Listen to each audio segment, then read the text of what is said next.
নমস্কার।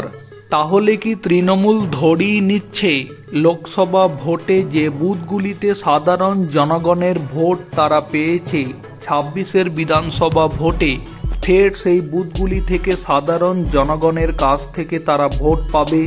প্রশ্ন এটাও থেকে যাচ্ছে, তাহলে কি যে বুথগুলিতে লোকসভা ভোটে বিজেপি জিতেছিল ২০২৬-এর বিধানসভা ভোটে সেই বুথগুলিতে যাতে সাধারণ জনগণ ভোট দিতে না পারে সেই ব্যবস্থায় কি তাহলে তৃণমূল দল করতে চাইছে?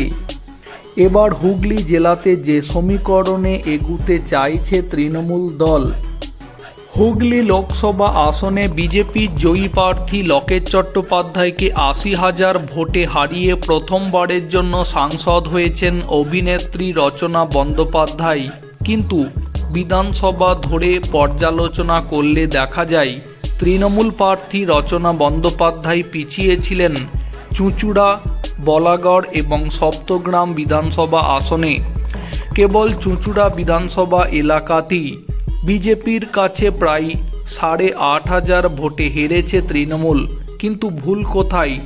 এত সরকারি প্রকল্প থাকা সত্ত্বেও কেন ভোটাররা মুখ ফেরালেন? সেই সমস্ত কারণ অনুসন্ধানে এবার সরাসরি ভোটারদের বাড়ি বাড়ি যাবেন তৃণমূলের বিধায়কেরা, শুনবেন মানুষের অভাব অভিযোগের কথা। তৃণমূল সূত্রে খবর, কোনো পঞ্চায়েত কিংবা পুরসভায় জনপ্রতিনিধি ওই এলাকার সাধারণ মানুষের সাথে খারাপ ব্যবহার করেন কিনা, তিনি এলাকার লোকজনের সাথে যোগাযোগ রাখেন কিনা তারও খোঁজ নেওয়া হবে। বিজেপির লিড পাওয়া বুথগুলির ভোটাররা রাজ্য সরকারের বিভিন্ন প্রকল্পের সুবিধা ঠিকঠাক পাচ্ছেন কিনা সেটা খতিয়ে দেখা হবে। তারপরে তৃণমূল বিধায়ক সরাসরি জানতে চাইবেন কেন বিজেপিকে ভোট দিলেন ওই সমস্ত ভোটাররা।